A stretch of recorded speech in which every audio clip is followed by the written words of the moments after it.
Hey, Mr. President, there's a bunch of athletes running up in Pikes Peak. What? Isn't that America's mountain? Let's go see.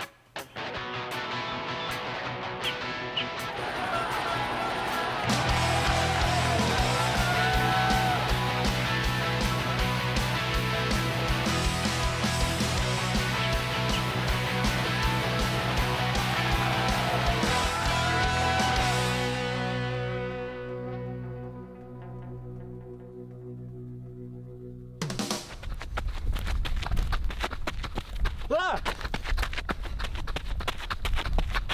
Are you following me again? Did you miss the last episode? Here's what happened. Previously on the Golden Trail World Series. On the hottest day in the history of the Zegama scoring marathon, Kilian Jornet got the lead early after the start and won his 9th Zegama. Eliane was the surprise of the day, running a brilliant race to win her first trail marathon ever. Moving on to Chamonix, the race started super fast. Running under the high temperatures, it was Davide Magnini from Italy who had a solid performance and took the win. On the women's side, Ruth Croft took the lead on the second half of the race and won her first race this 2019. Canazei was the third stop of the series. Davide Magnini dominated throughout the race and came in first, winning 2 races in a row. Judith Wider coming from orienteering to trail running and winning the Dolomites Run 2019. After Italy, we moved to Switzerland for the legendary Sierra race. Kilian Jornet got back to the Golden Trail World Series, winning the race and breaking the record by 3 minutes and 27 seconds. Maud Mathies pushed really hard from the beginning and she managed to win and to break the record by 5 minutes. Let's take a look at the leaderboard coming to the Pikes Peak Marathon. On the men's, Davide Magnini stalls the golden leader spot from Bart that loses 1 spot. Stian didn't race in Sierra Zinal, so he also lost 1 spot and is now sitting 3rd. Kilian, after the Sierra Zinal win, he's sitting 4th, followed closely by Thibaut with only 16 points of difference. On the women's leaderboard, Ruth Croft maintains her golden leader spot after a consistent 4th place. Eliane goes down to the 5th position and the 2nd spot is taken by Silvia Rampazzo. Elisa Desco goes up 1 spot to the 3rd and Judith Wider climbs up the ranks all the way to the 4th. Welcome to the USA. We are here in Manitou Springs at the famous incline and we are really excited for a great weekend ahead.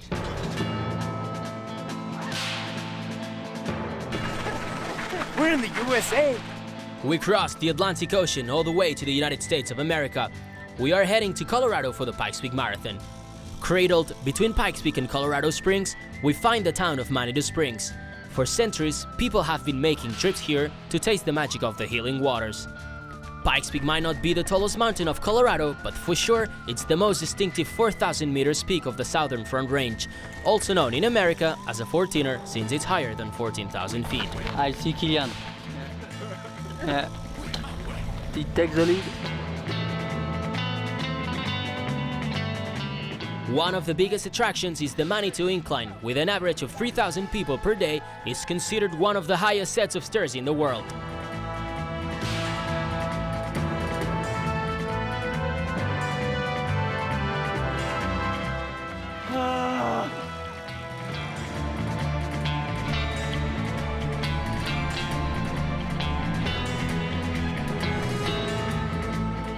The track consists of approximately 2,744 steps. The Manitou Incline has been hailed as the holy grail of cardio workouts for locals and athletes, but the view from the top over Colorado Springs is worth the effort.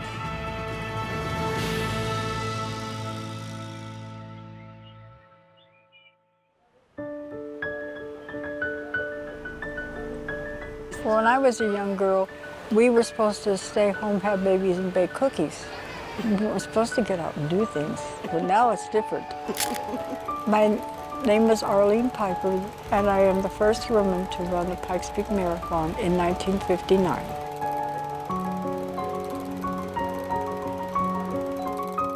This one is just, it's an all-out race, a very simple race. You run up the mountain and you run back down. 1958, I waved to the crowd and got disqualified because I waved to the crowd. The men were not real excited about having women, and so they pretty much said, well, the women can run the ascent. Arlene said, I guess the heck with you, I'm going back down and finish the marathon. If there's something in your life you've always wanted to do, then do it, you know? Because we, as women nowadays, we can do anything we want to do. They've given us that freedom, and it's great. The race starts in Manitou Springs at just over 6,000 feet and goes to the top Pikes Peak at 14,000. Yeah, racing in altitude is a different experience. It's painful, it's slow, and you just feel tired. I remember that really well. What am I doing? I can hardly breathe up here, you know? You know, when airplanes fly at 20,000 feet, so we're not much lower than that.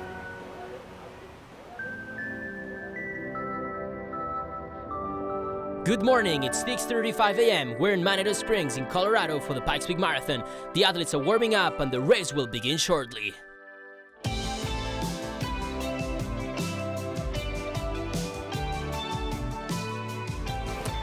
So exciting.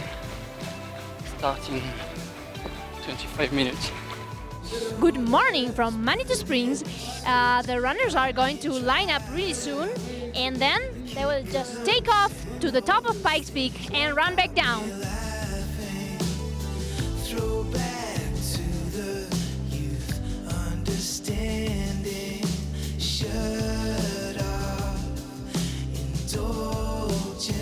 So why do you come back?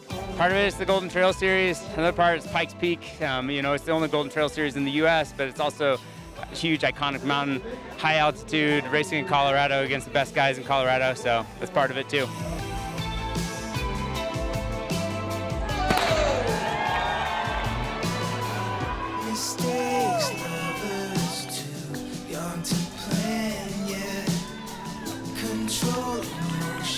Well, today the start, it was good, like we start with a good pack of runners. I think you have to really manage the effort, because if you go too fast at the start, it's really hard. So the race was a pretty fast start. I think it was the most competitive this year. Being part of the Golden Trail Series, you had runners from many different countries and then some strong U.S. runners.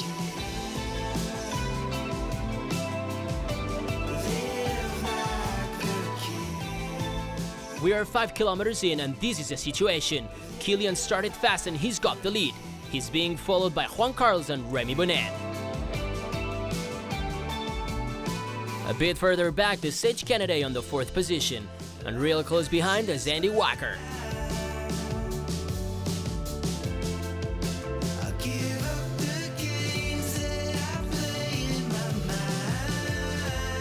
On the women's race, Maud is leading with a solid advantage already, followed by Sarah Cadleck, while Amandine Ferraro and Ingvild Kaspersen are battling for the 3rd position.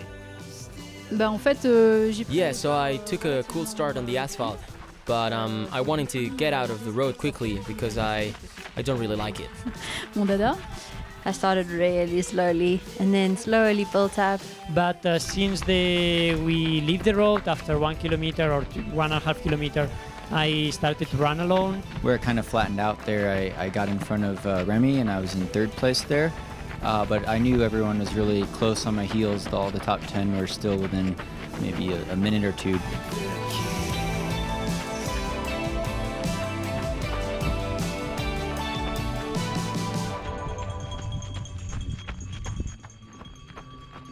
Nice job.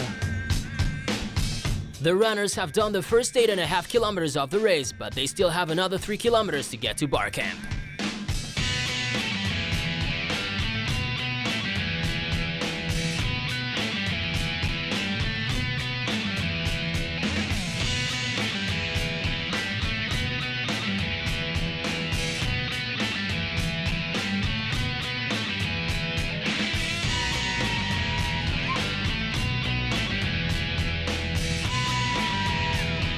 I saw Maud just in the beginning. She was really fast from the start. When I passed the other women and was second, I was running alone the whole way. So I didn't really see someone in front of me or behind me.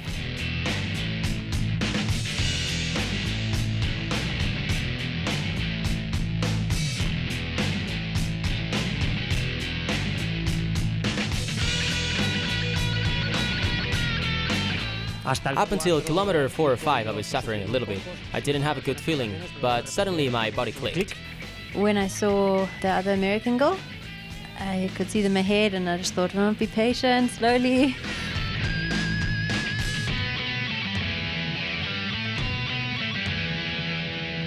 Although it's 13 kilometers into the race, bar camp represents only the halfway mark to the summit in terms of time. You have ascended approximately 1,128 vertical meters at this point, and you have another 1,249 to go.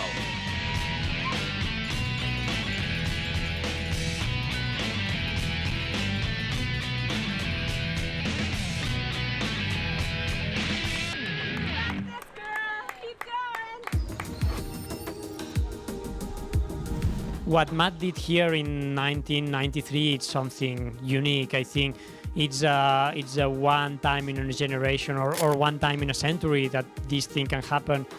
Matt Carpenter, also known as the longtime king of Pikes Peak. He's a 12-time Pikes Peak Marathon winner and the current record holder.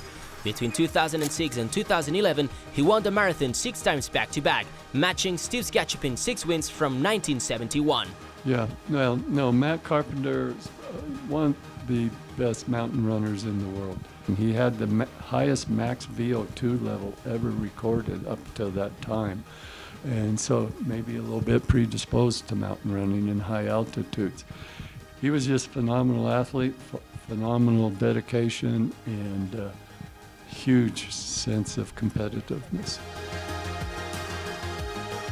Yeah, so Matt Carpenter is a huge part of the Pikes Peak history as well. I mean, he dominated this race for years, but he is, goes hand in hand with this race.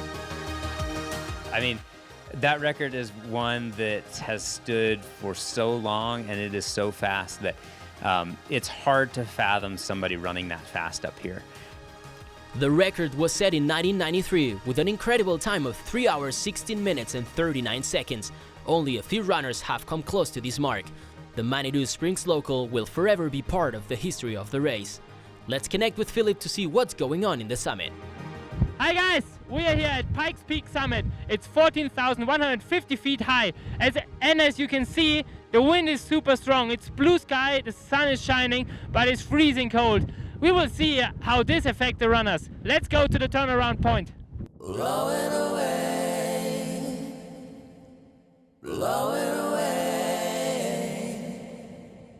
Oh, it's like if you're coming from sea level or lower elevations, even lower mountains, when you're up on top, it feels like you're breathing through a straw. You're really lightheaded. You feel like you just can't get enough air in. A bit the same when you are drunk. Like the breath is really short and it's hard to. Yeah, the rocks are getting bigger and the steps are getting hard to see where you put the feet. But that's just a short moment because then you go down and then the oxygen is coming again. So that's a quite cool feeling. Like everything happens really slowly. My feet move slowly and I kick rocks over and I feel like a little bit dizzy. So that's the kind of feeling I have at the top. Even if, I was very far from match times. I was happy to be able to keep the first position in the summit. So yeah, I had in mind the record time. I didn't know if it was possible with the altitude. It's a long race in comparison with what I'm used to, but yeah, at the top I realized that I was under the record time, and so I could start thinking about it. I was like 15th or 13th, and then one after the other, after the second half of the uphill I passed, and I was super excited to be third.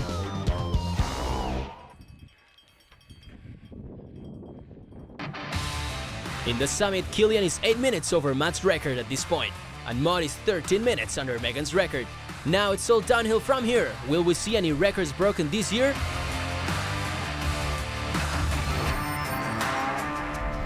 Kilian Jornet boosted out from the early stages of the race. Leaving the tree lines behind and going all the way to the summit, he was 8 minutes over Matt's record. Sage Canada was second and Mark Langston pulled off an amazing ascent by gaining over 10 positions. In the women's race, Maud started dominating from the beginning. Extending her gap after A-frame, she got to the top with a time of 2 hours, 29 minutes and 3 seconds. Followed by Inkbuilt that was going second, while Amantin Ferraro and Meg McKenzie were having a tight battle for the third spot. Hey, come on.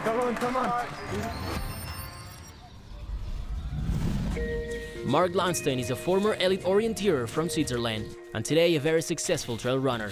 He had a runner-up finish in the Golden Trail Series from last year, but this 2019 he injured himself before Zegama and had to pull out of the competition. Mark enjoys spending time with his family and combines his training with his work as a dentist. After a few months of recovery, he's back in the series. Mark, he's an amazing runner. He has been injured for all the beginning of the season, and today he really showed his potential. And from now on, he's fresh. So I'm sure that the next races it will be just flying on. To be honest, now when I run, it's a great feeling. I have no pain at all, and I'm motivated now for the rest of the season. And actually, I have to say also thank you to my family, especially my wife, who supported me and said, "Hey, Mark, you have to go all the way." And now it's really nice to be back, compete against my friends. Kilian is currently 8 minutes off Matt's record. If he wants to be on the record time, he will have to run the downhill at least 5 minutes faster than the current downhill record holder, Dakota Jones. But at this point, it looks as impossible as breaking Matt's record. It was kind of a relief to stop going up, but downhill is long and it's far, so you need to keep pushing, and I wasn't very sure about that. And I think it really running here. You realize what Matt did that day.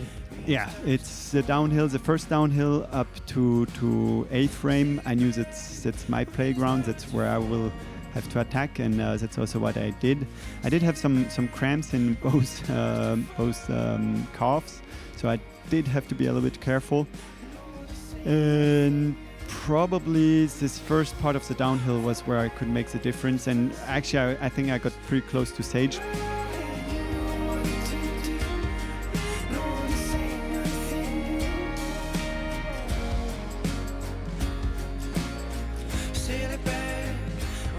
Yeah, I had a little distraction. I was running down and I saw a girl, and well, there was a stone in the ground, and I tripped over and fell.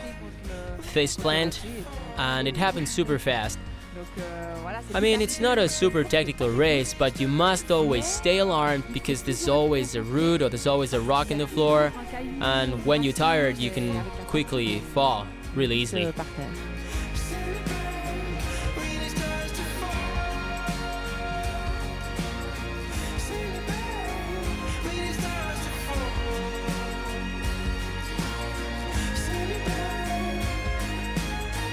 As soon as I ran around the summit, those little rocks, and then I snapped into race mode, and it was nice and technical, and yeah, I loved that. Then I was like, okay, go.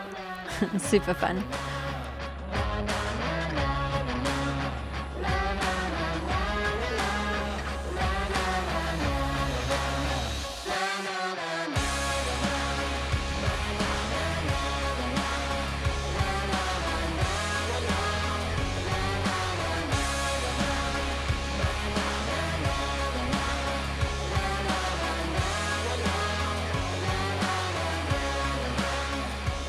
Coming down, the last 5 miles was super hot. It was like running into a cauldron. It was crazy, and the switchbacks just never ended. So yeah, that was really hot at the bottom.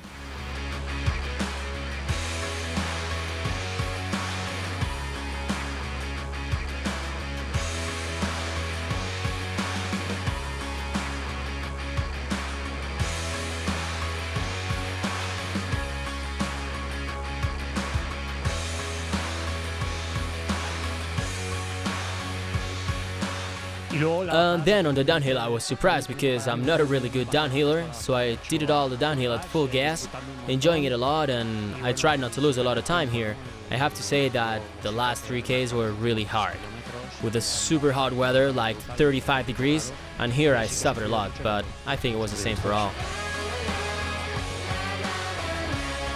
The downhill was a surprise because the legs were feeling heavy, and I know that they were very fast guys behind me.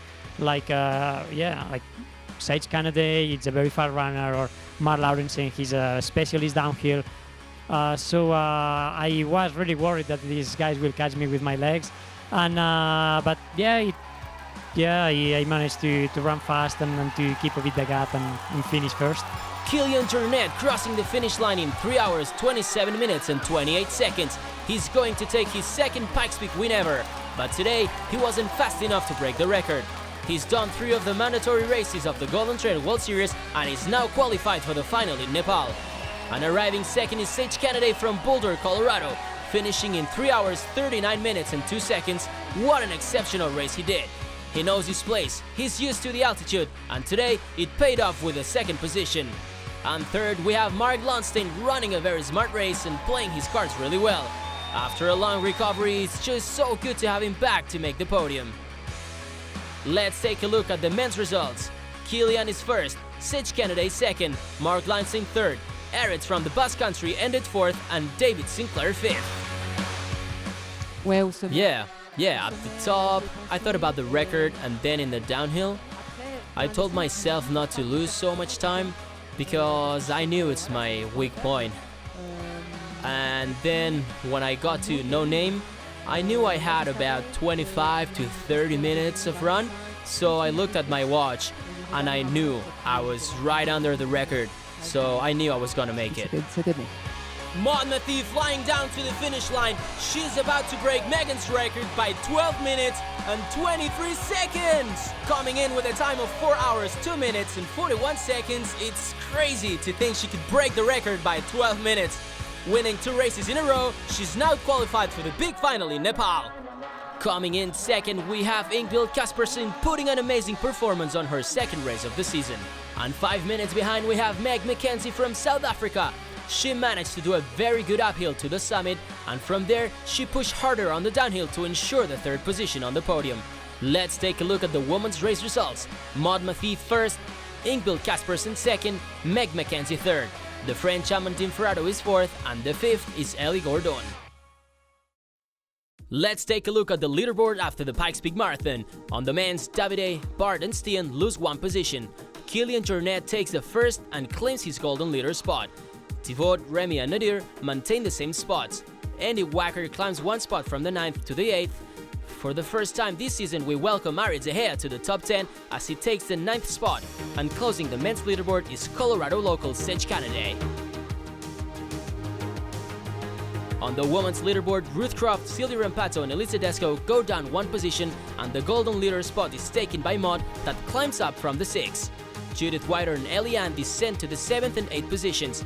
The 5th position is taken by Amandine Ferraro, and Meg McKenzie is back to the top 10 with the 6th position.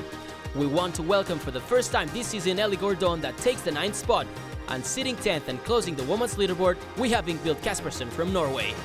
Here we are at the finish line from Pikes Peak Marathon. Has been a crazy hot day. Kilian Jornet won the race but didn't break the record. But Maud Mathieu did it by 13 minutes. She has done just an outstanding performance. And so now just 1 race is missing. Ring of Steel in Scotland in less than 2 weeks. See you over there. Last year at the Ring of Steel in rain and strong winds, 200 athletes from all across the world took on the alternative bad weather course through the challenging mountainous terrain. Kilian led the start, holding off a persistent Nadir Magued. They ran together for most of the race until Kilian got some advantage during the last uphill. He managed to win and set the new record time at 3 hours, 4 minutes and 34 seconds. Nadir came in second with only 1 minute and 31 seconds after Kilian, and Stian Angermund was third. In the women's race, Toby Alexanderson and Laura Orge exchanged position from the start. At kilometer 13, Toby was already on the lead with 1 minute 30 of advantage over the rest. Victoria and Holly were battling behind her. Toby pushed harder during the downhill and broke the course record by winning in 3 hours, 46 minutes and 28 seconds. Victoria Wilkinson came in second and Holly Page was third.